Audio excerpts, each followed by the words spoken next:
Assalamualaikum warahmatullahi wabarakatuh. Bismillahirrahmanirrahim. Alhamdulillahi rabbil alamin. Wassalatu wassalamu ala asyrafil anbiya wal mursalin. Habibina maulana qudwatina uswatina sayyidina Muhammadin wa ala alihi wa sahbihi ajma'in. Subhanaka la ilma lana illa ma 'allamtana innaka antal alimul hakim. Wala haula wala quwwata illa billahil aliyyil azim. Kita sambung pengajian kitab As-Simarul Lazizah. Malam ini muka surat yang kelima, 2 baris daripada atas. Berkata pengarang rahimahullahu ta'ala, dan segala kulitnya yang mati tiada disembelih, suci dengan disamak zahirnya dan batinnya, melainkan kulit anjing dan babi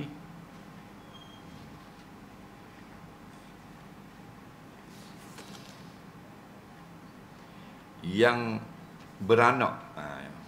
Dia ter tu, kalau ter jadi teranak. Mudah-mudahan salah titik di bawah, beranak. Yang beranak daripada keduanya, anjing dan babi, atau daripada salah suatu daripada keduanya, anjing dan babi. Dan jikalau dengan binatang yang suci sekalipun. Baik, kita masih lagi tentang najis. Belajar tentang najis ini wajib, kerana kita diwajibkan bersih. Wajib bersih ketika beribadah, sunat bersih ketika di luar ibadah. Bila kita nak beribadah, wajib bersih. Bila kita tidak beribadah, sunat bersih. Maknanya kalau kita tak ada wudu, kita nak semayang, wajib berwudu. Tapi kalau kita tidak ada wudu, kita nak pergi ke laut, nak pergi muka, bukan nak pergi semayang, sunat berwudu. Okey? Maka tidaklah dikatakan bersih jika ada pada badan kita najis. Oleh kerana wajibnya bersih dari najis, maka wajib belajar hukum-hukum najis. Budak-budak ni bagus, dia minat ke agama ramai dah. Tapi dia minat ikut minat dia. Dia tak minat belajar bab fardu ain, bab najis. Dia suka dengar cerita-cerita Armageddon, kisah Imam Mahdi turun kat gigi, macam mana Dajjal. Nampak lagi? Nah, akhirnya kita sendiri yang binasa. Akhirnya Fatihah salah baca, nak rokok tak betul, tak faham air mutlak. Tak salah. Kita belajar fardu ain, sambil-sambil dengar fardu ain, kita ambil pengetahuan, baca tentang kejadian akhir zaman dan sebagainya. Jangan pilih ikut suka. Ikut suka. Jadi anak kita masuk sekolah rendah, tak masuk dah kelas lain, masuk kelas pendidikan jasmani je. Pasal tak minat awak lain, punah rana lah anak kita belajar. Memang tak pas punya lah kat gini. Tak usah kata nak pergi cikgu, jaga pun pada ambil. Jadi belajar bab najis malam ni, kita sambung tentang bab najis. Dia kata di sini, dan segala kulitnya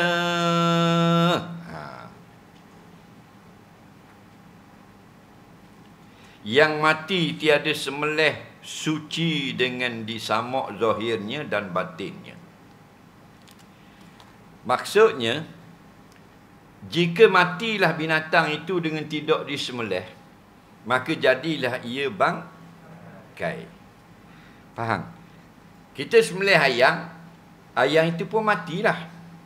Lepas ayam itu mati, kita panggil mayat ayam ke bangkai ayam? Bangkai ayam tu kita nama, bukan hukum. Pada hukum dia tidak lagi bangkai. Faham? Kerana sudah disembelih. Kerana bangkai itu najis. Innama harrama alaikumul maitah. Allah sebut dalam Quran, hanya sungguhnya Allah mengharamkan kamu makan bangkai. Jadi kalau kita melih dah, kita pergi hukum bangkai pula tak boleh makan. Yang salah bukan sembelih, kita salah menghukumkan. Sembelih itulah yang menyebabkan ayam itu tidak dihukumkan bangkai. Maka halal makan. Tak, sepatutnya kita jangan panggil bangkai, panggil ayam je lah. Ambil ayam basuh. Baru comel. Ambil bakar ayam. Tak. Kerana bangkai itu najis. Kalau tidak najis, Allah tidak haramkan makan. Kena faham situ dulu. Di segi lurah. Jadi ambil ayam basuh. Buat goreng kunyit lah. Ramai budak-budak mari kat lagi. Betul. Jadi ayam itu tidak berbunyi sebagai najis. Tapi bakar ayam, orang panggil bakar ayam sembelih dah. Cuma pada bahasa tak salah. Jadi kalau tak disembelih, baru sahih namanya bangkai. Haram makan. Walaupun ayam Mekah. So kata ayam Pulau Ketam, ayam Mekah pun, ayam Madinah. Tak sembelih, bangkai haram makan. Okey. Semua binatang yang hidup melainkan anjing dan babi adalah suci. Ingat tu dulu. Semua binatang yang hidup. Binatang yang boleh dimakan, boleh tak boleh dimakan, binatang yang ada dalam hutang, ada di bandar, binatang yang tak ada dah. Mana binatang yang hidup halal dimakan? Ayam, itik, lembu, kambing, kubang, unta. Tu ayam, benda binatang hidup halal dimakan. Binatang yang hidup tak halal dimakan. Kucing, beruk, kera, lutung, siamang. Binatang yang hidup yang tak yang haram dimakan, yang tak ada dah. Apa dia? Dinosaur, T-Rex. Lagi. Lain pada anjing dan babi, semua binatang ketika hidup suci. Maksud sucinya, bila kita pegang badannya, maka tidak wajib basuh. Tapi kalau kita pegang najisnya, baru wajib basuh. Samalah beruk, macam beruk. Beruk kita pegang badan beruk. Kita lalu nak gisu kan. Ambil wuduk belakang dah, ada beruk duduk atas motosikal, duduk tunggu tuang dia. Tuang dia duduk minum air lah kedah. Dah beruk, dah minum air. Faham tak? Beruk puasa gitu. Duduk atas tenda, kita pun comel beruk ni. Tergosok gitu. Faham? Kayak gini nak mayang, wajib dah basuh. Tak wajib sebab apa? Sebab kita tak sentuh benda yang najis. Faham lagi? Bila tu tak wajib basuh, jika tidak ada najis lekat pada tangan kita. Sama macam kita pegang Tok Bila. Tegang Tok Bila, kena pergi basuh tak tangan? Dah. Tiba-tiba beruk itu dia berok. Kita tak nampak tahi dia ada di tekak dia. Kita pegang, kena tahi beruk. Wajib tak basuh. Kena faham, yang kata suci tu bukan tahi dia, tubuh dia. Faham lagi? Luaran dia tu. Jadi kalau sebut tahi, kalau kita pergi pegang tahi tu bila, wajib basuh tak? Basuh ni kau dia najis. Kena faham situ. Kita pegang rimang, kita pegang kera, kita apa. Jangan kat benda yang najis. Manusia kita kok, kita pegang kawan kita. Mana badan dia? Tak najis ya, tangan. Tapi kalau kita pegang air kecing dia, najis. Kita pegang anak kita, Pak, kita pegang tekak dia, kita pegang tangan dia, tak najis. Tapi kalau tahi dia neleh peha, kita pergi pegang, najis. Yang najis tu tahi dia ke dia? Faham tu? Segala binatang yang lain pada anjing dan babi, ketika hidup, walaupun sakit, tak mati lagi, suci. Maksud suci, bila kita sentuh, tak wajib basuh. Bukan hak boleh makan. Tetapi apabila mati, tidak disembelih. Anjing babi, buh tepi dulu.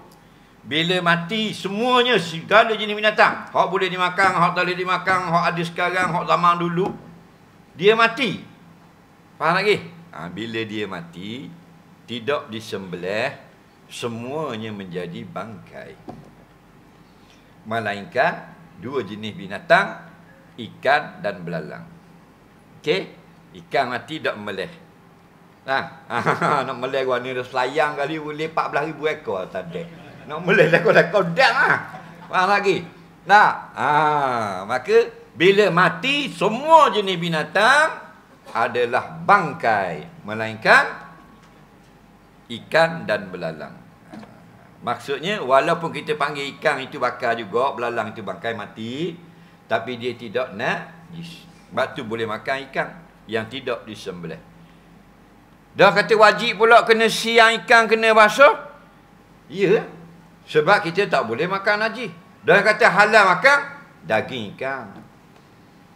Darah ikan itu haram. Dalam ayat yang lain, audaman masfuhan, Allah haramkan kamu makan darah yang cair. Mana darah yang cair? Kita siang ikan tu biksem, neleh-neleh darah.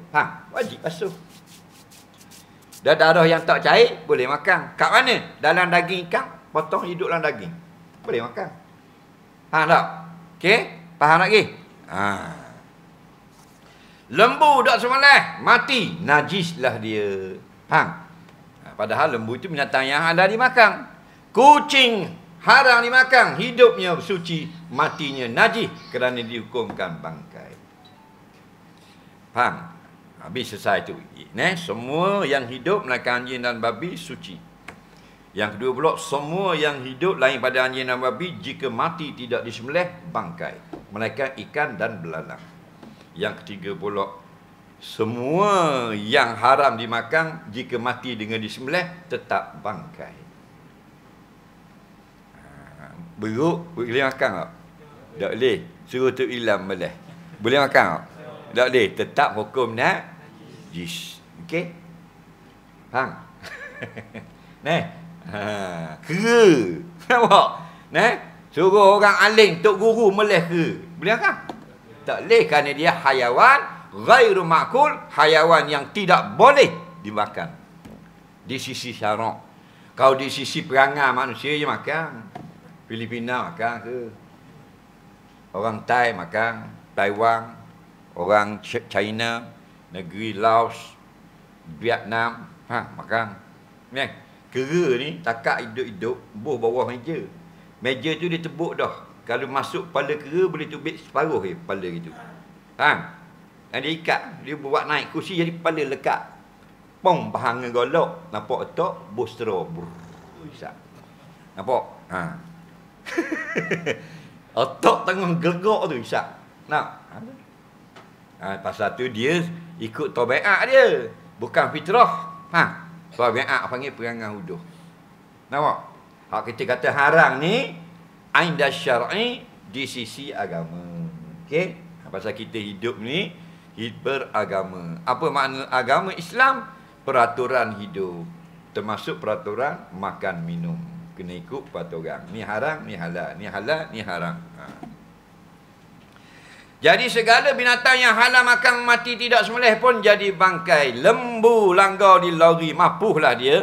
Bangkai, kita pegang kaki lembu nak teruk dalam gak, wajib basuh kerana pegang najis. Lembu binatang yang halal dimakan semuanya kalau sembelih tidak jadi najis halal. Jadi binatang yang lepas sembelih, lembu lepas gebang, kita pun pegang lembu buat tepi senang orang nak lapar, tangan tak wajib basuh selagi tidak kena darah. Kerana darah najis. Takak pegang kaki lembu tubuh lembu kepala lembu saja tidak najis. Sama dengan ikan, kita tengok ikan orang balik daripada ke laut, besarnya ikan air, 30 kilo sekor, tulang boleh air budak sekor. Faham lagi? Kita pegang, komah molek tubuh. 30 kilo ikan. Kita buat dengan jari gitu. Nyuk, molek tubuh air ni. Tangan kita dah wajib basuh. Kerana kita pegang binatang yang Nabi sebut al-hillu maitatuhu, mayatnya itu suci dan halal makan. Kerana kita dah setuh kat najis. Tapi kalau kita setuh kucing kena langgar mapuh, wajib basuh. Kerana dia bangkai yang najis. Dah kutu mana pula atas kepala. Balah kutu. Kata khabar dah. Setiap orang duduk buat isu balah tu tak usah masuk campur. Ambil isu tu, buka kitab ngaji. Dia boleh dosa, kita boleh ilmu. Betul tak? Dia bahan bodoh, kita bahan dia cerdik. Hak itu hidup balah tu, kita tanya ulama'-ulama', tanya tok guru, buka kitab rajah. Baru dapat ilmu. Ulama' berselisih pada masalah bangkai serangga. Biar ini binatang yang tidak ada darah mengalir. Faham lagi? Sebagian ulama mengatakan bangkainya itu najis. Faham lagi? Iaitu tidak boleh ada pada badan kita ketika solat. Atas kaul inilah tidak sah solat kalau ada kutu yang sudah mati di atas kepala. Tidak sah solat ada hengga mapu dalam kocek. Faham lagi? Dan pendapat yang kedua, dia najis tetapi dimaafkan. Iaitu tidaklah dikenakan hukum batal solat atau tidak sah. Tetapi jika senang untuk menjaganya, senang memeliharanya daripada ada pada badan kita, maka wajib dibuang. Sama macam darah yang ada pada badan kita, yang keluar daripada bisul, daripada gigi tang, litah. Kalau meneleh jebok senang kita basuh, wajib basuh. Yang payah kita nak jaga lepas mayang ditubik pula, dimaafkan. Okey? Masuk capur apa kita? Kita eja nama kita Jawi tak lepas. Nak masuk capur pula dah. Ustaz-ustaz pun berasa jadi ulama besar belaka lah ni. Lagi nyakitnya cocok di setan. Kelas ustaz ni, Allah. Beh pada Imam Syafi'i. Nampak tak? Ingat setiap isu yang orang duduk balah maki hamu carut belawak, kita rasa masuk capur lah. Kita bukan tok guru. Faham lagi? Kita ambil isu tu, kita pergi tanya orang alim. Kita rojok kitab-kitab, kita dapat ilmu. Orang boleh rasa kita boleh pahala, boleh ilmu pula. Kan cerdik tu. Biar cerdik sikit, pasal muka kita uduh dah. Mana perangai jadi biar comel ke. Baru balancing ni. Ni muka dalam uduh, perangai pula uduh.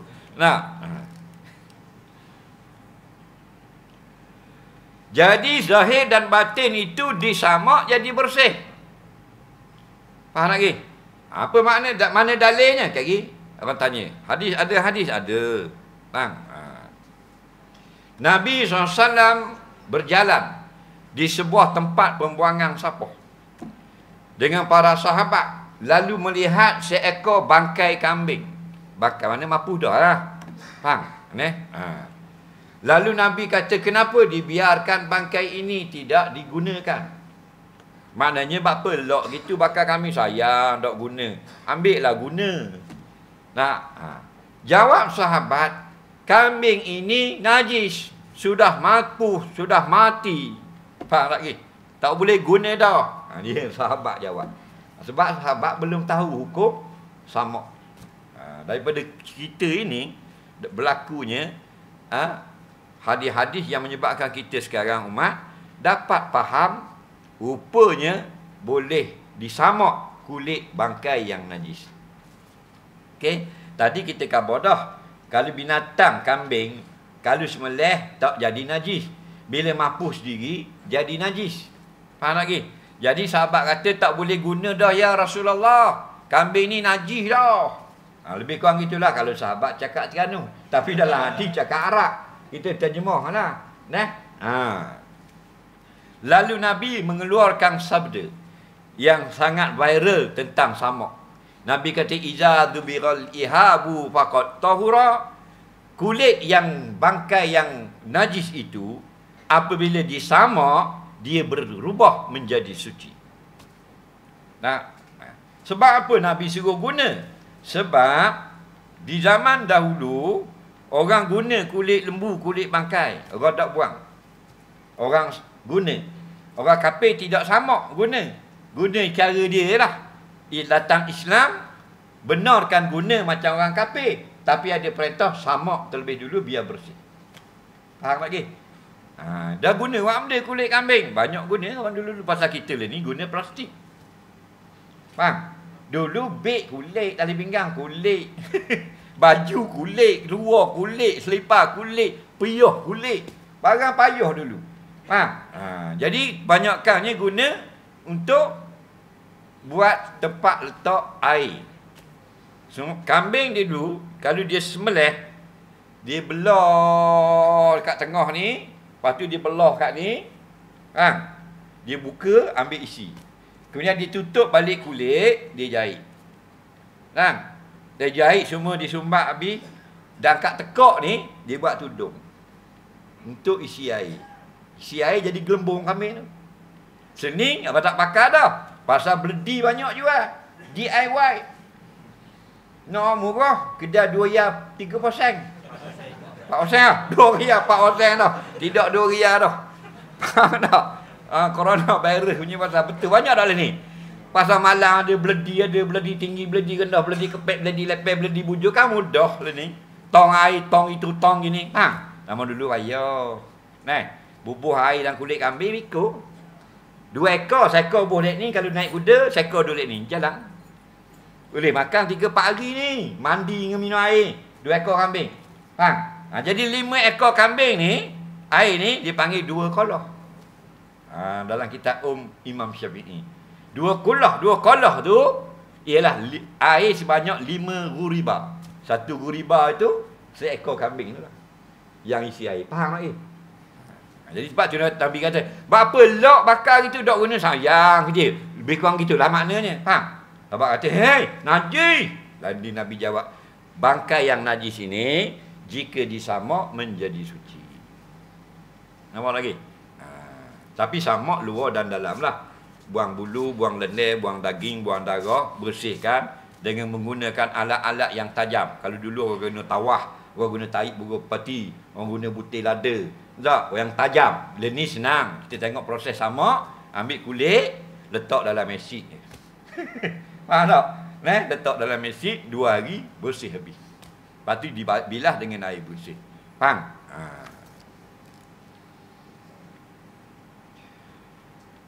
Melainkan kulit anjing dan babi. Anjing dan babi musamak tidak jadi suci. Kerana dia hidupnya najis, matinya najis, dan air maninya pun najis.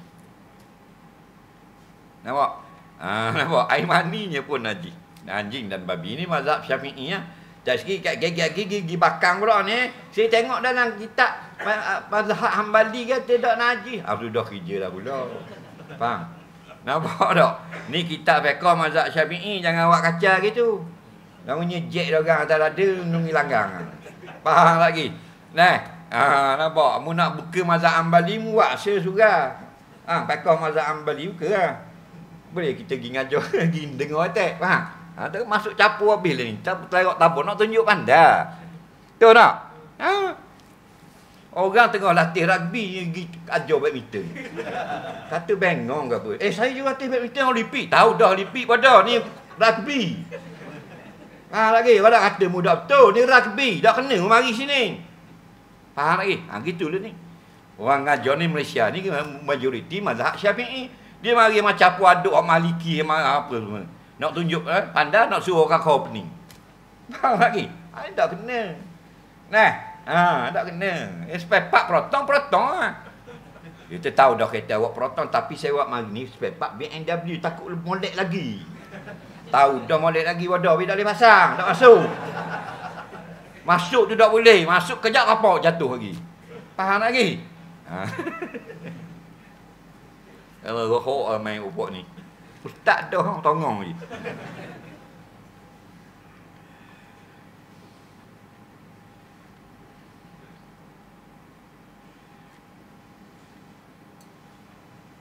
Yang beranak, bukan teranak, yang beranak daripada keduanya anjing dan babi. Anjing ada skandal dengan babi. Dapat anak, contohlah anaknya ambi. Ambi tu najis juga. Faham? Kenapa? Kerana ibu bapaknya mughallazah, najis. Tahu daripada salah suatu daripada keduanya. Ataupun salah satu daripada keduanya. Dan jikalau dengan binatang yang suci sekalipun, atau salah satu daripada ibu bapaknya binatang yang najis, dan lawangnya binatang yang suci. Nampak? Macam lenjing. Lenjing tu pok lembu, mak anjing. Skandal ada anak nama lenjing. Lenjing itu dia menang hukum mughalladah, tak ikut hukum lembu. Walaupun rupa lembu. Ini fiqh. Setuju tak setuju? Saya tak setuju. Tak apa? Awak kena fuqaha. Faham? Awak fuqaha tak? Fuqaha ni mana ahli fiqh? Macam Imam Syekh Ibn Hajar, Syekh Ramli, itu fuqaha tu. Faham? Syekh Syarqawi. Tarah tu lah. Siapa tak sini ada fuqaha Malaysia? Ada Malaysia tarah fuqaha gitu? Tak ada. Faham? Nah. Erok jurumiyah dah kat tabak habis. Faham? Doktor lah ni. Baca mutamimah jeng habis nahu. Nah. Sebab apa? Sebab kita ditipu oleh syaitan supaya berasa banyak ilmu. Supaya berasa lebih dari ulama. Nampak? Syaitan nak suruh kita punah. Dah ustaz-ustaz takkan nak suruh pergi main nama ekor. Faham? Payah nak jadi. Kalau set-set lori, main nama ekor. Faham? Kalau set-set ustaz-ustaz dah cocok supaya berasa hebat. Faham lagi? Supaya nunjuk pada murid dia hebat pada ulama. Nah, supaya masuk neraka belaka. Nah.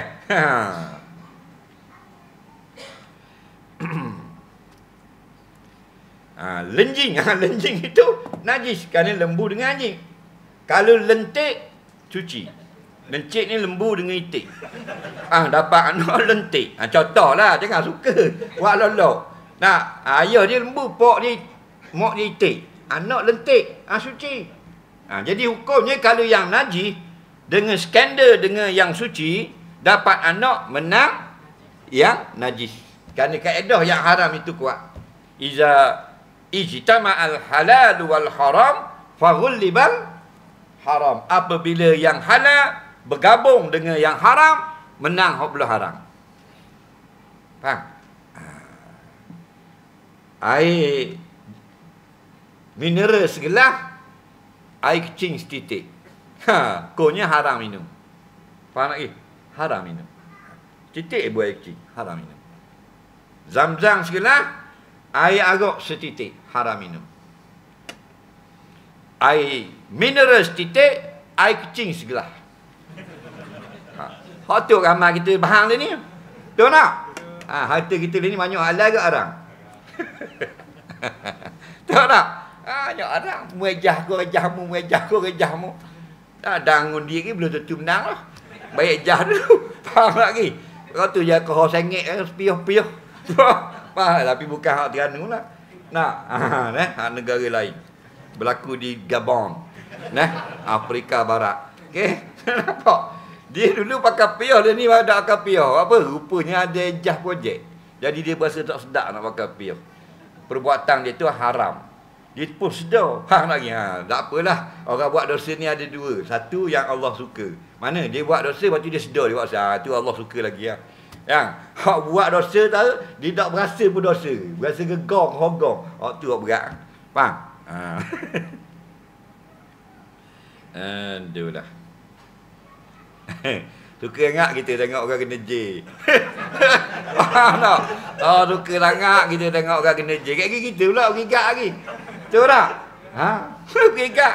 La yazalu qadama bani Adam yaumal qiyamah indallah hatta yus'ala an arba'. Kamu semua berikat belaka di hadapan Allah di padang mahsyar, tak boleh pergi mana-mana. Faham? Kamu kena jawab 4 soalan. Berikat belaka lagi. Boleh jawab, alhamdulillah. Tak boleh jawab, gari. Gari. Belenggu pada tangan dan leher. Ikat leher. Gari dunia boleh lagi. Gari akhirat ada gini wah. Faham tak? Lekat tekak agak lagi. Kau dah angat tengok orang kena J. Kita dah sedap tamu-tamu dosa. Mata tengok arang, lidah bercakap harang, betul tak? Makan arang, bahan piti hai ni ayam. Langgar ayam orang bawa lari. banyak bahasa kita kan.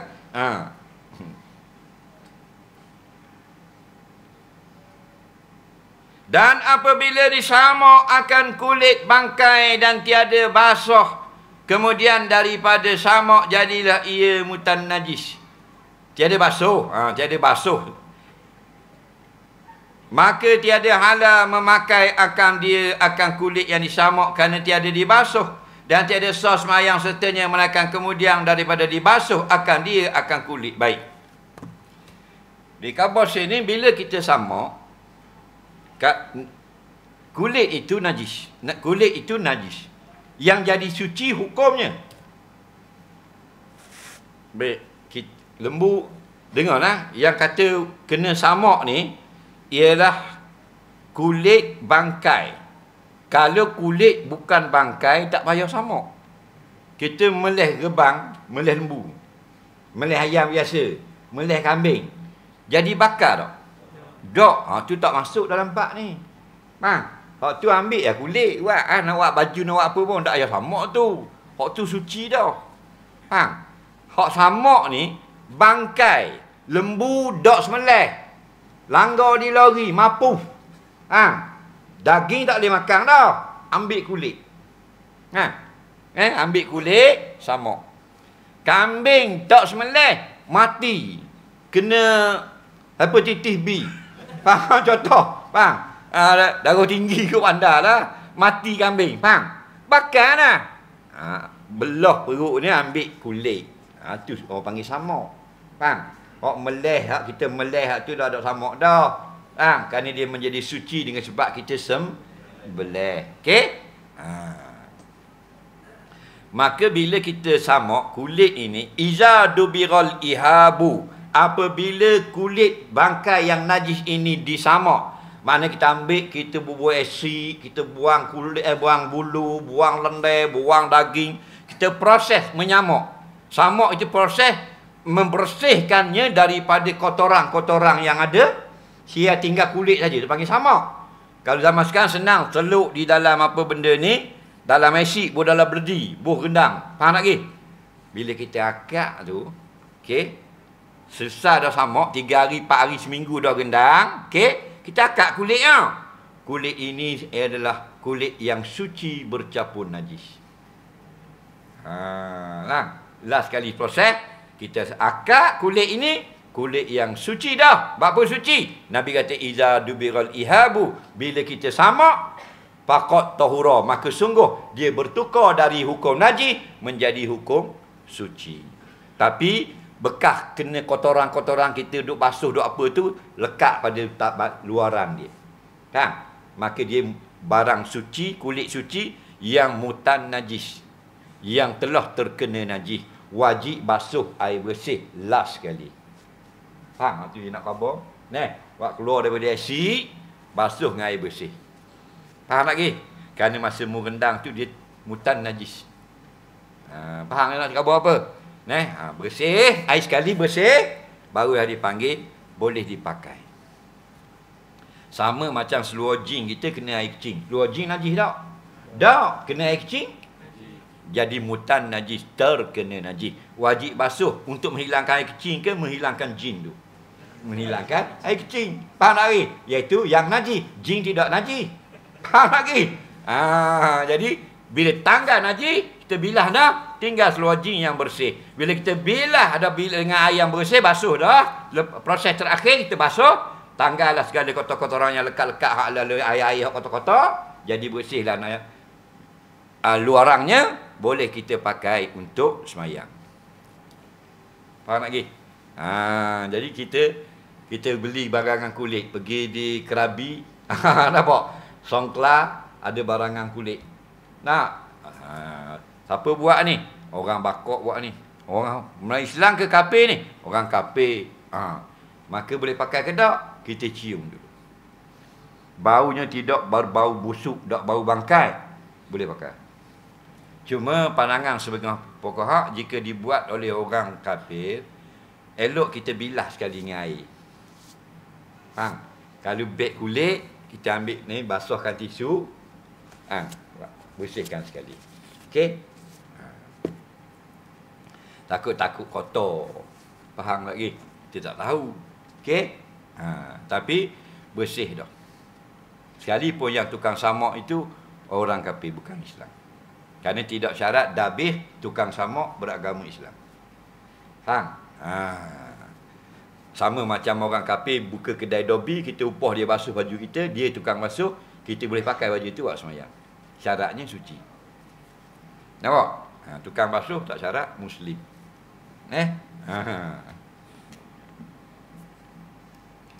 Jadi kalau kita boleh samak sendiri, samak ni buat dah, tak ada masalah.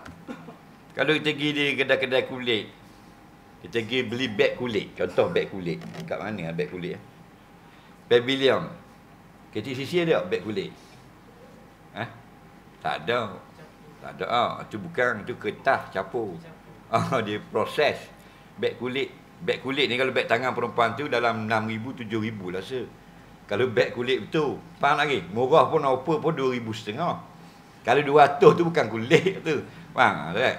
Beg kulit itu daripada France, daripada Itali. Boleh pakai. Kita pergi beli tali pinggang. Contoh tali pinggang kulit. Levi's ke apa ke. Kulit tu 180 tali pinggang. Kulit lembu. Tiung tak bau busung. Boleh pakai buat sembahyang.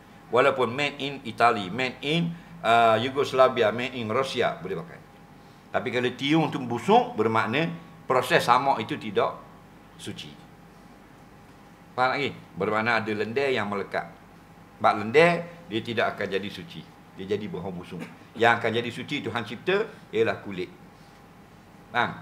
Sebab tu kulit tu bila bersih, jadi pelana kuda. Boleh naik bertahun-tahun. Tu sel basikal. Faham? Sel basikal, tu kulit tu. Hok kulit lah. Jenis brook tu. BROOKS. Brook tu. Sel basikal lah. Sini panggil dia. Seller lah Terengganu. Sakit sungguh. Orang KL panggil seat. Seat tu bahasa putih. Faham? Terengganu seller. Seller brook tu. 500-600 sutir tu. Mahal pada bersekamu. Seller tu. Seller tu 50 tahun tahan tu. Brook tu. Kalau kita beli, dia bol dalam kotak. Dia ada satu CJ dia dapat. Dia tulis itu 50 tahun warranty. Maknanya engkau dulu bahan tanas. Faham tak? Maknanya tu lah. Orang tukar beli mati dululah. Baru si tu rosak. Tu kulit tu. Dia proses yang betul. Proses yang molek. Papa kulit tu sampai 50 tahun boleh dia garantikan. Nampak? Tu. Sebab tu Nabi sebut lama dah. Sebab suruh samak ni. Kerana apa? Allah jadikan pada kulit hayawan itu kegunaan. Jadi kita jalan untuk bila. Nampak tak? Tapi bila jalan-jalan tengok rimah. Faham lagi? Rimah langgar di lori, mapuh. Kulit rimah ambil. Tu bila pun ambil, kulit buang daging apa semua, cukur bulu, samak molek, minggu siap. Buat jubah. Tu imam, tu bila pakai jubah kulit rimah. Baru budak-budak dak isi mayang. Betul tak? Tak payah kata rapat sah, paling gitu. Memang rapat bisong. Tidak rapat sah. Boh jubah rimah, belang, paling itu. Habis berapa? Faham? Jadi halal tak? Halal. Kerana disamak dengan bersih. JKK pula pasal jumpa kura mampu. Faham lagi? Lenyek di, pala lenyek di lori. Kalau lenyek tubuh tak mampu, kena alik pala. Dia pun kokok buang isi semua, kulit kurung, kulit luar tu dia pun samak molek. Wah piok. Tak apa-apa. Lah. Tamu buat sudah lah nak khabar. Untuk buat solat. Di mana tak? Kalau nak buat main tak ada masalah, buat bawa lori. Untuk solat sah. Tok Imam bakar jubah kulit broya. Tok Bila kulit rimah. JKK piok kura. Sah belaka. Jarak sama. Siapa kata sah? Nabi kata, faqat tahura. Maka sungguh, bukan gura-gura, bukan main-main. Qat tu maknanya sungguh-sungguh tahura, telah menjadi suci kulit bangkai itu. Babu nawakidil wudu. Bab pada menyatakan segala yang menggosokkan wudu. Wallahu a'lam.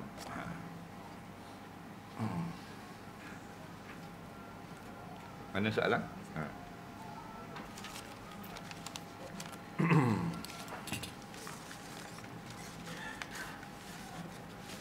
Baik, kita tengok pula soalan.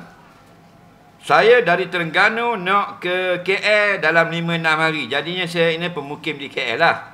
Soalan saya, bolehkah saya jamak atau qasar dalam hanya waktu perjalanan di Terengganu KL itu saja? Atau memang tak boleh jamak qasar, Ustaz? Baik.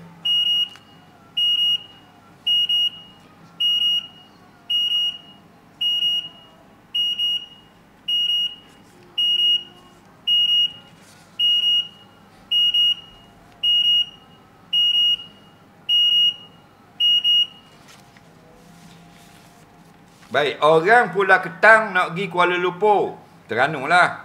Nak pergi 5 hari. Okey? Dengar baik-baik. Kalau kita nak pergi ke suatu tempat yang jauh, destinasinya 85 km dan ke atas, faham? Maka kita dianggap musafir setelah keluar daripada mukim.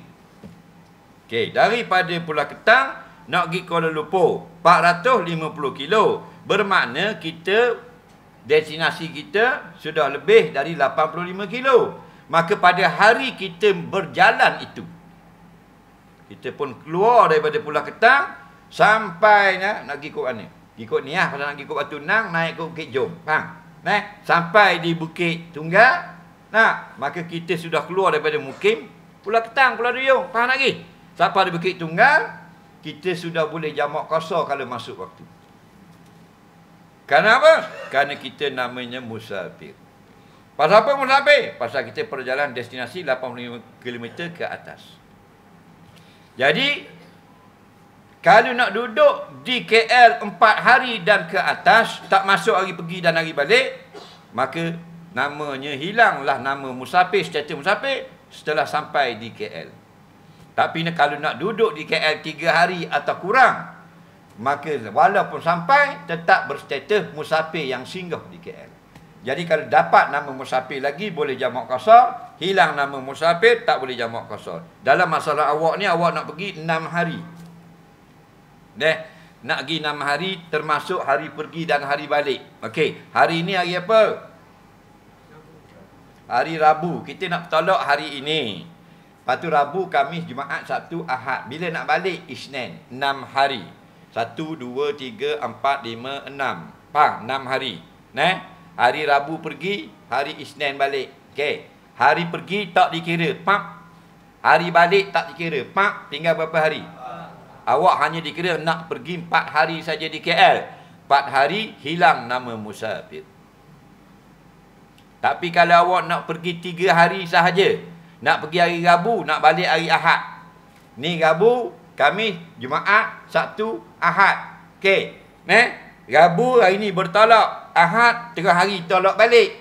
Hari bertolak balik tidak dikira. Hari pergi hari ni tidak dikira. Tinggal berapa? 3. Siapa yang nak pergi 3 hari saja, masih musafir. Boleh jamak qasar. Faham tak? Okey. Awak dah boleh nak pergi 6 hari, tak boleh jamak qasar. Dalam perjalanan pergi balik, boleh. Faham? Sebab awak sampai di Kuala Lumpur, hilang nama musafir. Dalam perjalanan, nama musafir. Boleh jamak qasar. Yang kata hilang nama musafir, sampai di Kuala Lumpur, bertukar nama pemukim Kuala Lumpur. Bila awak bertolak balik di Kuala Lumpur, nak balik ke Terengganu mula, awak dapat nama musafir balik. Kerana Kuala Lumpur nak balik ke Pulau Ketang, lebih dari 85 kilo. Jadi keluar daripada Tol, Gombak, orang bang, boleh jamak qasar dah. Faham? Soalan seterusnya.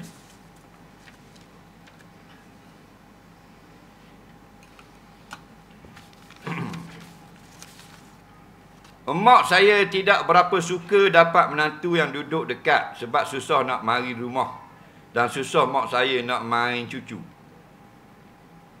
Baik. Soalan, bagaimana cara untuk buat mak saya suka bila dapat menantu yang duduk dekat? Sebab saya memang niat lama dah untuk cari jodoh yang dekat. Dan saya sudah pun jumpa seorang wanita dan berkenan untuk jadikan wanita itu sebagai isteri saya. Cuma tunggu masa untuk saya bertunang dan kahwin dengan mana pun ni. Mak dia nak main dengan cucu sok mak. Tapi tak ambuh menantu awak duduk dekat. Berat soalan. Terbalik ni tau. Menantu dia tak ambuh menantu yang duduk jauh ke mana? Tak faham kok nak suruh dia dapat perempuan yang duduk dekat. Mak dia tak suka. Sebab payah nak main cucu, duduk dekat. Kau mana gitu? Kau tak faham saja lah. Kau tak faham. Aku tak faham dah.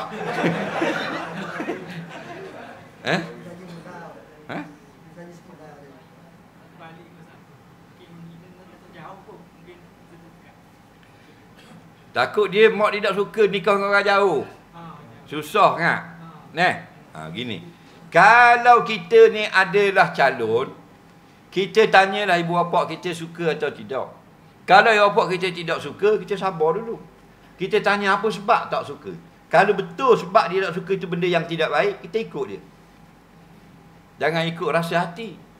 Faham tak? Kerana cinta itu membutakan hati kita. Faham tak ke? Kalau salah apa yang mak kita kata itu, hanya cerita orang saja, memburuk-burukkan bakal menantu, maka kita perbetulkan dan bersabar. InsyaAllah kita kemenangan di pihak yang benar. Dan kalau tak suka juga, dia boleh berkahwin. Kerana anak laki-laki tidak berhajat pada keizinan ibu bapa. Nah, lebih-lebih lagi jika pasangan itu baik pada agama. Nah, sebab tu kena siasat dulu apa sebab dia tak suka. Kalau padanya alasan itu betul, kita ikut dia. Tak payah kahwin, cari yang dia berkenan. Kerana dia pun banyak bersusah payah untuk membesarkan kita. Jangan kita suka-suka hati kita saja. Faham tak ke? Kira-kira anak kita pula. Nah.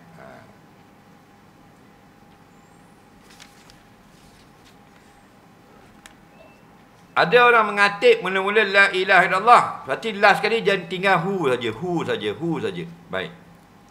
La ilaha illallah. Tiada Tuhan selain Allah. Itu zikir. Nah. Kalau dia kata la ilaha illahu, tiada Tuhan selain dia, Allah juga. Sebab itulah pada pihak yang mengatakan boleh berzikir, hu itu, nah, ialah hu dengan makna dia Allah. Faham? Dia ada la ilaha illallah, tiada Tuhan selain Allah. Dan ada juga la ilaha illahu. Dan ada ayat la ilaha illa anta, tiada Tuhan melainkan engkau. Faham lagi? Dan ada ayat la ilaha illahu, masuk hadis, tiada Tuhan melainkan dia. Dia itu hu siapa? Hu Allah.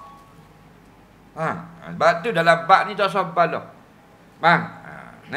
Tak usah balah. Cuma ulama berkata zikir yang paling afdal la ilaha illallah. Pada masalah huwa atau hu ini ada perselisihan di kalangan ulama, tapi bukan mengatakan yang paling afdal pada masalah mengharuskan. Okey? Soalan seterusnya. Ketika berwuduk, saya dengar imam baca walad dhalim.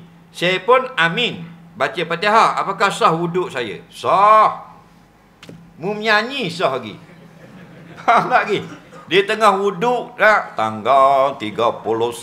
Faham? Sah. Cuma sunat diam ketika berwuduk. Faham tak lagi? Kerana Rasulullah ketika berwuduk diam. Dan cuma membaca zikir. Faham tak lagi? Tengah berwuduk orang tanya kat mana rumah Pak Mat? Tu rumah warna biru. Kita pun sambung balik wuduk, tak masalah. Yang tak boleh bercakap ketika solat. Faham? Nabi kata inna hadhihi salah la yasluhu fiha syai'un min kalamin nas. Ini solat tak patut ada di dalam solat ini bercakap-cakap sesama manusia. Itu baru ada larangan. Faham lagi? Merosakkan semayang. Nah. Batal tak wuduk sentuh lengan yang bukan muhrim. Tengok, ada kalanya tak batal. Contoh, budak yang kecil. Faham tak lagi? Kerana yang kata batal itu budak perempuan yang sudah besar, orang perempuan. Dalam Quran kata aula mastumun nisa, atau kamu menyentuh akan perempuan. Maksud perempuan ni yang besar. Okey. Jadi kalau budak kecil tak batal. Anak orang, anak dara orang, umur 3 tahun tak batal. Kita 30 tak batal. Tapi kalau 13 tahun batal kerana besar. Kan? Kerana ada hak keinginan. Biasa 3 tahun itu tidak ada perasaan seronok sentuh dengan dia. Kerana perasaan seronok itulah yang menyebabkan rosaknya wuduk kita yang tidak melayakkan kita berdiri di hadapan Allah mengerjakan solat. Faham? Soalan seterusnya.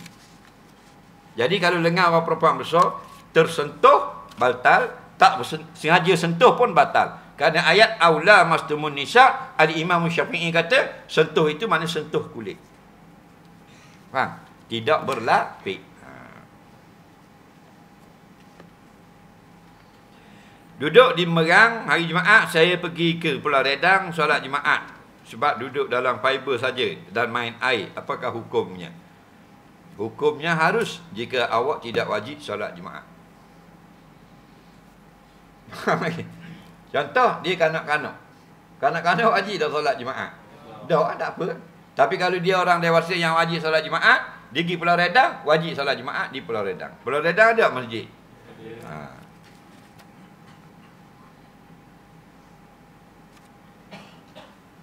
Tok Imam salam ke beberapa baru kita boleh bangun tambah rakaat.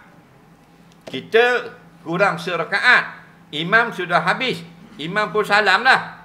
Masa salam ke berapa kita boleh naik tambah rakaat? Bagus soalan. Kalau tanya harus, ialah setelah salam yang pertama. Assalamualaikum warahmatullahi. Kita sudah boleh berdiri untuk tambah rakaat. Tapi afdal selepas salam yang kedua.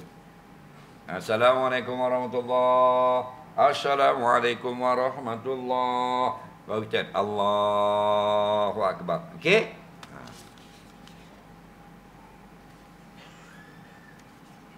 Imam jika dak niat imam dengan sengaja, dapat tak pahala berjemaah? Makmum kalau sengaja tak berniat makmum, sah atau tak solat? Imam dan makmum, imam wajib niat imam, makmum wajib niat makmum hanya dalam solat Jumaat. Adapun lain pada solat Jumaat seperti solat fardu 5 waktu, imam sunat niat imam, bukan wajib. Jadi imam tak mau niat imam, walaupun dia duduk depan jadi imam, maka tak dapat fadilat berjemaah, tapi dapat sah solatnya itu. Faham lagi? Maka sunat dia niat berjemaah atau niat jadi imam. Okey? Makmum pula kalau sembahyang Jumaat wajib niat makmum. Kerana sembahyang Jumaat tidak sah melainkan mesti berjemaah. Tetapi kalau sembahyang fardu, sah tak kalau tidak berjemaah? Sah tak kalau sembahyang seorang? Maka tidak wajib niat berjemaah, sunat niat berjemaah. Tetapi jika dia tidak niat berjemaah, hendaklah makmum itu, orang itu, dia tak mau niat ikut imam. Hendaklah dia solat sendirian. Tidak boleh segala-galanya menunggu imam. Faham? Nah ni, lama dia sami Allahu liman hamidah, tu imam tak turun lagi, ditunggu dulu. Tak boleh sebab mu tak niat ikut imam. Faham? Jadi di mana boleh niat ikut imam? Kalau jadi makmum, sunat di dalam takbir. Dan boleh selepas takbir sebelum rokok. Masa takbir kat imam Yasir dah niat imam, Allah aku sembahyang fardu isyak. Habis takbir aku berjemaah boleh. Makmum boleh. Ikut imam boleh. Faham lagi? Habis Fatihah baru niat makmum boleh. Okey? Soalan seterusnya. Duduk di Kuala Lumpur dan ketika perjalanan balik naik bas daripada TBS, saya tertidur dan bas sampai stesen bas bandar dah. Boleh ke tak lagi jamak kosor kalau bas tadi sudah lalu Kuala Lumpur? Jawabnya, pukul berapa musafir tu? Masuk waktu asar tak lagi? Kalau sudah masuk waktu asar, jadi semayang asar kamu itu tunai, semayang zuhur itu qada. Faham? Tapi kalau kamu jamak dan jamak qasar itu sebelum masuk kepada Kuala Lumpur, sampai di Marang awak semayang, maka belum masuk Kuala Lumpur, maka jadilah semayang itu, jamak itu,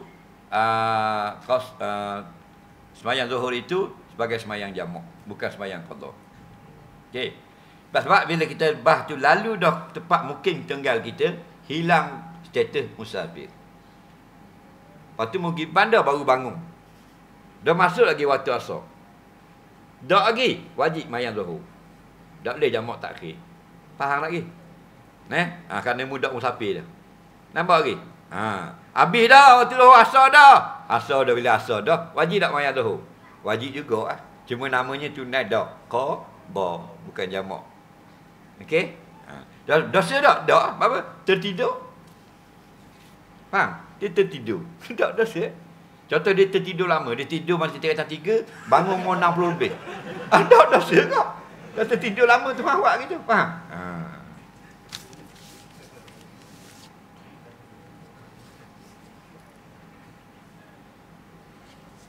Dalam rumah saya ada satu barang pusaka. Kalau saya alih barang itu, keluarga saya kena ganggu. Apakah perlu saya buat? Tak usah alih. Ni bukan barang pusaka, ni barang puaka. Barang itu berpuaka. Ada penunggunya.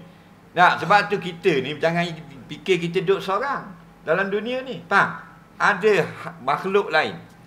Nah, ada makhluk baik, yang jahat. Faham? Kalau dia tak ganggu mu, itu makhluk yang baik. Kalau yang ganggu mu, makhluk yang tidak baik. Nah, jadi kalau mu tak mu kena ganggu, mu letak mula. Itulah cara dia. Mu nak berobat, panggil ahli dia. Faham lagi? Ezah rosak, panggil tukang ezah. Yang pergi tukang ekong. Faham lagi? Ada rumah doktor yang diganggu jin. Doktor tak usah sebutlah nama ni, aib dia.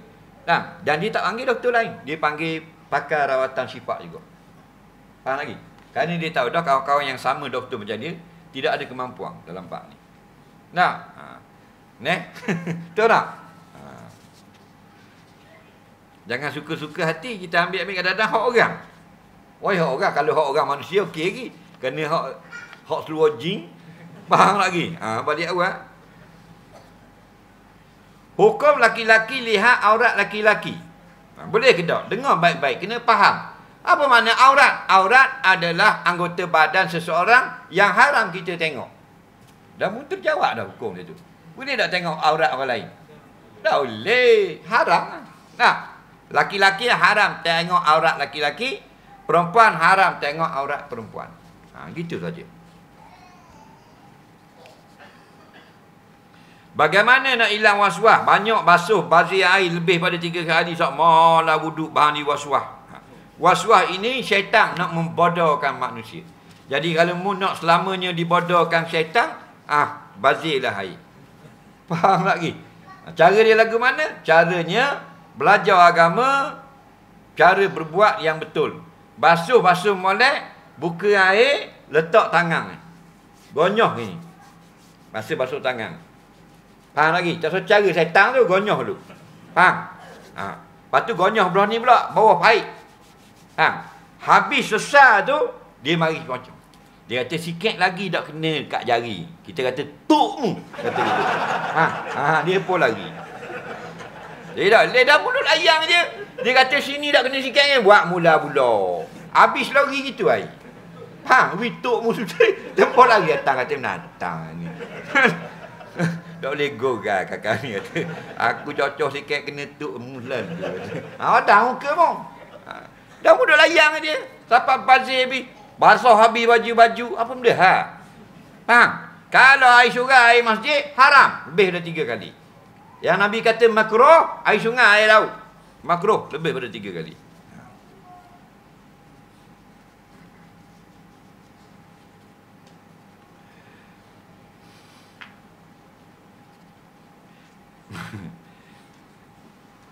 Mana satu kita nak ikut Wahabi ataupun Ahli Sunnah wal Jamaah? Ikut Ahli Sunnah wal Jamaah. So ikutlah orang lain. Jadilah tanya benda begini. Faham tak? Ikut Ahli Sunnah wal Jamaah dulu kini selamanya. Faham? Jangan ikut orang lain. Macam-macam tadi. Ngaruk habis. Andai kata berlaku rakaat 3 atau 4, imam baru teringat salah niat solat lain. Situasi gini imam nak buat lagu mana? Maka imam turunkan solat, maka sah semayang makmum, kerana makmum sah mengikut imam segala jenis semayang, melainkan 2 jenis semayang saja kena beritahu, iaitu semayang gerhana dan semayang jenazah. Yang gerhana kena khabar, saya nak semayang gerhana. Kaki orang ikut mayang lohor balik awal. Kerana semayang gerhana 1 rakaat ada 2 kali qiyam, 2 kali Fatihah, 2 kali baca surah, 2 kali rakaat. Faham? Tak boleh ikut. Lain pada tu tak payah kabur pun tak apa. Semayang sunat ikut orang semayang fardu, sah. Semayang fardu ikut imam semayang sunat, sah. Semayang sunat ikut imam semayang sunat, sah. Semayang fardu ikut semayang imam semayang fardu, sah. Balik belah kali sah. Yang tak boleh, semayang gerhana. Sama ada imam sembahyang gerhana atau makmum sembahyang gerhana, tak boleh. Yang kedua, sembahyang mayak. Tu imam mayang mayak, kita mayang asar ikut belakang. Jeng walek. Dah bodoh. Soalan seterusnya. Kalau kita di dunia dihukumkan dengan kesalahan adakah kita akan dihukum semula di akhirat kesalahan yang sama? Jawabnya, ya dan tidak. Bila ianya, jika kita tidak bertaubat, di akhirat tidak dapat keampunan, maka kita kena hukum. Contohnya, kita mencuri di dunia. Faham lagi? Harta orang. Dan kita tak bertaubat, dan kita tidak mendapat keampunan Allah di akhirat, maka kita kena hukum. Tapi kalau kita berdosa, kita sudah bertaubat, tiap taubat yang Allah terima, dosa itu dipadamkan dari buku. Bila dosa itu sudah diterima, dipadamkan. Faham? SPRM padam. Sadar bila sudah dipadamkan, tidak akan dibicarakan di mahkamah. Faham lagi?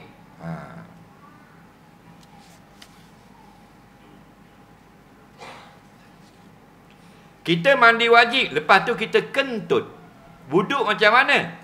Siapa yang sudah mengangkat hadas yang besar, kemudian dia berlaku hadas kecil, contohnya kentut, keluar angin, maka berlaku pula hadas kecil pada dirinya. Hadas besar sudah terangkat, tapi dia berlaku hadas kecil. Maknanya kalau tadi dia tak boleh membaca Quran, sekarang dia sudah halal membaca Quran. Tetapi dia tak boleh sentuh lagi Quran, kerana dia ada hadas kecil, iaitu tidak berwudu. Nak sentuh Quran, mesti ada wudu. Nak baca Quran, mesti kena mandi. Sudah mandi, tapi kentut, terangkat hadas besar, hadas kecil masih berlaku. Nak semayang, tak boleh, walaupun hadas besar sudah terangkat, kerana berlaku hadas kecil. Faham lagi? Saf pertama penuh, kita masbuk, kita buat saf pertama bermula di tengah, boleh ke? Boleh. Di tengah boleh. Faham? Di hujung pun boleh, kanan kiri pun boleh. Mana lebih baik? Di tengah, sebelah kanan. Di tengah ke kanan. Faham?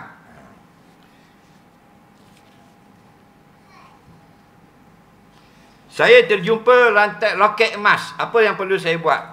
Loket emas. Jumpa di mana? Kalau jumpa lah rumah orang, tak boleh ambil. Jumpalah kedai mah, dia buat alik.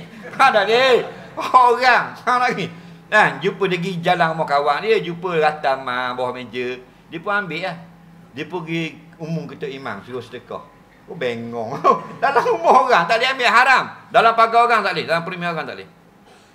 Faham? Tetapi kalau jumpa di tempat bukan hak milik orang, di tanah luar, di patah, di rok, biar jalan, Nabi kata arifhu haula, hendaklah kamu iklankan penemuan itu 1 tahun. Kalau dulu dalam kitab-kitab disarankan pengiklanan itu dibuat sebelum khutbah Jumaat atau selepas selesai solat Jumaat. Dan sekarang mudah, media sosial. Faham? Cuma jangan letak gambar loket, jangan letak gambar timbangan beratnya. Faham? Takut nanti bukan tuang mengaku. Okey. Khabar saja nanti bila ada orang mengaku, khabar dia loket betul apa? Dia kata betul rambutan. Salah, ini betul dacing. Nampak?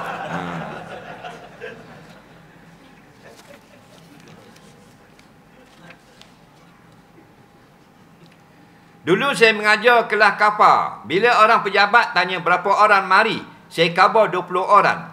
Sedangkan mari 5 orang saja. Macam mana saya tipu orang jabat? Apakah hukum gaji yang saya dapat? Baik. Dia mengajar agama, katanya pejabat, kalau mari 20 orang dan ke atas, baru dapat bayaran. Kalau tak, kurang tak sampai 20 orang, tidak dibayar. Tak, orang pun ajar dia, mu tulis 20 umur. 20, 22. Jadi kalau dengan sebab dia menipu itu dapat bayaran, haram. Nampak lagi? Jangan nipu. Mu ngajar agama dah nipu pula. Faham lagi? Dia nak suruh ramal nak buat ni, tak suruh ramal. Ngajar tu. Faham? Ramal tak ramal, alhamdulillah. Tak ramal, alhamdulillah. Faham? Nampak tak? Ngajar dah lah. Macam ni, orang subscribe, terima kasih. Tak payah duduk gelepar suruh. Jangan lupa subscribe. Tak payah suruh, tapi suruh tidaklah haram. Faham lagi? Tak usah sibuk nak suruh tekan loceng bersama. Orang subscribe, orang tekan loceng, orang komen, terima kasih. Faham tak lagi? Tugas kita menyampaikan. Okey? Dah lambat boleh piti, nak derah boleh piti, jual ayam. Faham tak lagi? Telur ayam. Faham tak lagi? Derah boleh piti. Dah ustaz sedap kata gitu, dia orang ramai mari. Hei, ramai baru ni. Nampak? Betul tak? Dulu apa orang tu? Dulu saya ngajar tahun 90-an, awal-awal. Surah 3 orang dengar. Semayang jemaah ada 10 orang. Bila kita buka kitab tu lari habis, lari balik rumah apa semua kan. Tinggal 3 orang. 3 orang tu mana regular lah. 3 ni semua 60 ke atas semua. 3 orang. Tahun 96, 95. 3 orang ni pula 2 tidur. Sama-sama tidur. Kita ngajar 10 minit je tidur. Seorang ni tak tidur. Rupanya hak tak tidur ni pekak. Telinga dia tak dengar. Dah apa dengar telinga? Lepas tu dah. Arwah belaka 3-3. Lagi. Nak biar. Bukan tugas kita nak suruh ramai. Faham lagi? Nak ngajar je lah. Nak? Ramai sikit nak buat aku ni.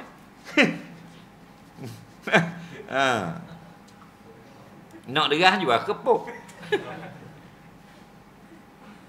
Saya nak kosong lalu saya ikut orang yang tengah semayang tau. Saya sangka ke dia semayang 2 rakaat. Tiba-tiba dia semayang tamam. Guna perlu buat? Kita semayang tamam atau niat mufarakah. Okey? Kita boleh tak semayang tamam? Boleh? Afdal. Nak derah juga mufarakah. Faham lagi? Saya nak nikah dengan janda anak 1. Oh dah. Dalam masa yang sama mak saya dah bagi bab status janda dan takut kena kata dia orang kapun. Saya suka perempuan tu sebab saya kenal lama dah dia dan saya suka akan perangai dia yang sangat baik. Apa yang harus saya lakukan? Baik. Dia nak nikah dengan janda, mak dia kata janda tak pakai. Lagi. Dia begini. Dia kadang-kadang persepsi masyarakat. Bila kata janda tak molek, apa kau kata gitu? Sebab ada beberapa kerak yang buat perangai. Faham? Janda ni dia buat perangai. Keluar malam, gayuk situ goyang sini, gedik situ gedik sini. Ni lagi berat. Boleh post dalam TikTok, boleh post dalam Facebook, boleh post dalam YouTube. Faham? Tunjuk gambar dia tu, gambar katil lah, gambar apa dah. Nak suruh derah boleh laki. Daripada jibak lah, masa baru menjanda tu jibak 1,5 meter. 6 bulan tak boleh pergi laki, tinggal 1 meter jibak. Tahun setengah dah tak boleh pergi laki, jadi tudung bawal. Faham? Ni tudung seluar kuning tau. Aduh, faham tak? Akhir-akhirnya kadang-kadang ada yang buat keluar rambut terus. Nak suruh laku. Daripada jubah, tinggal baju kurung. Nak suruh orang tengok, lebih mengancam. Faham lagi? Itu masalah. Sebab perempuan yang sudah merasai hidup bersama dengan pasangan, bila hilang pasangan dia jadi masalah. Orang tua panggil kekal dinding. Faham lagi? Jadi dia nak derah ke boleh tadi. Kadang-kadang dia lupa diri, lupa peraturan, dia tidak sabar. Dia ikut-ikut dengan yang perangai yang tak boleh. Lopak situ, lopak sini, terjun situ, terjun sini.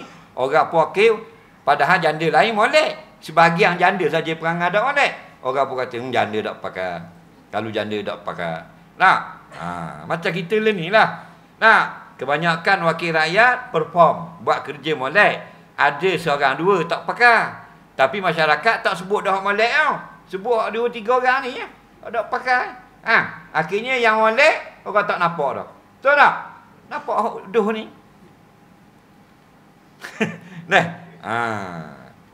Jadi awak dengar gitu, bawa lah janda itu jumpa dengan mak awak.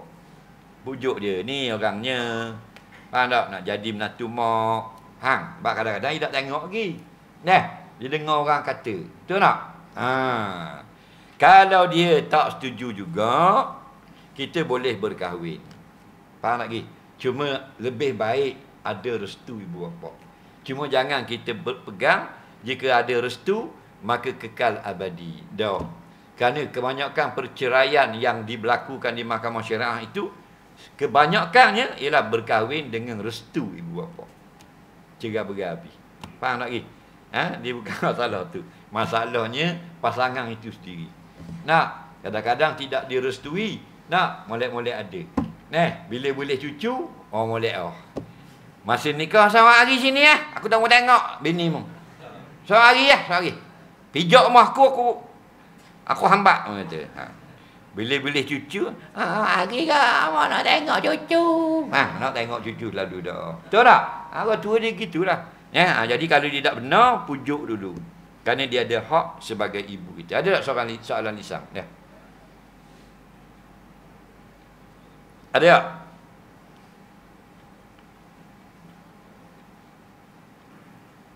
Siapa nak tanya?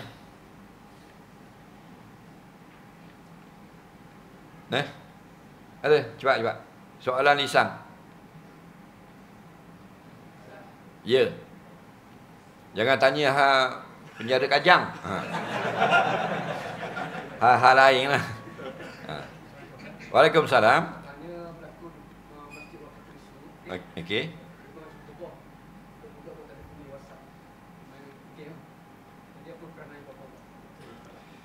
Dia ketika khutbah ataupun majlis yang tertentu di dalam masjid, kemudian ada kanak-kanak bermain, benda tu biasa. Sebut bermain itu biasa. Daripada zaman Nabi itu bermain. Cuma teguran itu. Sebab tu dia ada ayat watawasaw bil haq. Orang yang tidak dalam rugi ialah orang yang sentiasa memberi teguran yang betul. Jadi bila ada kanak-kanak bermain, kita berkata angsik, diam, maka perbuatan itu makruh, dilarang syarak. Faham? Kerana tengah khutbah. Maka ulama' fiqh menyebut hendaklah kita tegur dengan isyarat. Faham lagi? Jadi kena ada buatlah satu mesyuarat untuk tubuhkan satu jawatan kuasa. Dia akan meronda sekurang-kurangnya 2 orang jawatan kuasa yang dipilih untuk menegur budak-budak yang bermain ketika khutbah. Itu lebih baik. Faham? Cara tegurannya itu tidak dengan bercakap, tapi dengan isyarat. Cukup dia berjalan dengan bawa rotan. Faham? Dia jalan bawa rotan, budak-budak pun kasih pang. Buat gini. Faham lagi? Itu cara dia. Kan dalam kitab-kitab fiqh dia kata, ada orang bercakap, jangan kata diam, pakot larau tak, nanti kamu larau. Tapi buat isyarat. Faham? Orang tengah bercakap, kita buat gini, dia malu kau. Dia pun buti. Kalau tak malu juga, guna syarat kedua. Tu dah erti bahasa kau boleh kuah hari tu. Faham lagi? Tapi jarang guna yang kedua. Biasa kita buat gini. Kalau budak-budak buat jawatan kuasa 2 orang, jalan menggunakan rotang yang panjang, jalan. Budak-budak akan faham. Dan buatlah gambar ke apa ke, mulai daripada minggu ini kita ada 2 orang yang dilantik yang akan berjalan bertugas untuk memastikan kanak-kanak umpamanya tidak bermain membuat bising ketika berada di masjid. Faham lagi? InsyaAllah benda tu akhirnya viral. Bukan nak kata budak-budak. Budak-budak tengok dia. Dan ibu bapa jangan benarkan anak-anak bawa telefon pergi ke masjid. Kerana apa? Kerana mereka akan bermain. Faham lagi? Kalau kita kata jangan buka, bawa boleh, jangan buka, dah buka. Cahaya jangan boleh, dengar boleh, cahaya jangan. Memang pelik mata buka lalu. Roblau. Faham lagi? Tang tak nak beli tu pula. Datang pasu bunga tu. Faham lagi? Banyak benda. Soalan yang terakhir dah.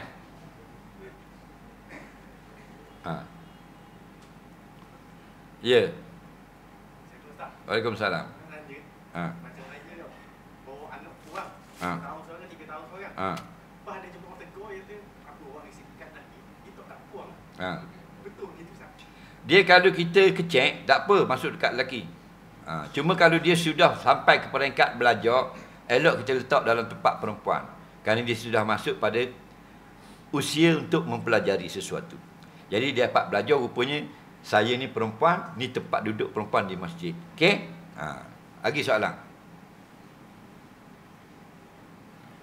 Tanya ke pandai belaka dah. Ada tak? Tak ada dah Alhamdulillah. Semoga dipertemukan pada kali yang lain. Allah manfa'na bima 'allamtana, alimna bima yanfa'una, rabbana zidna 'ilma. Rabbana atina fid dunya hasanah fil akhirati hasanah wa qina azabannar. Wa sallallahu ala sayyidina Muhammadin wa ala alihi wa sahbihi wasallam. Walhamdulillahirabbil alamin. Assalamualaikum warahmatullahi wabarakatuh.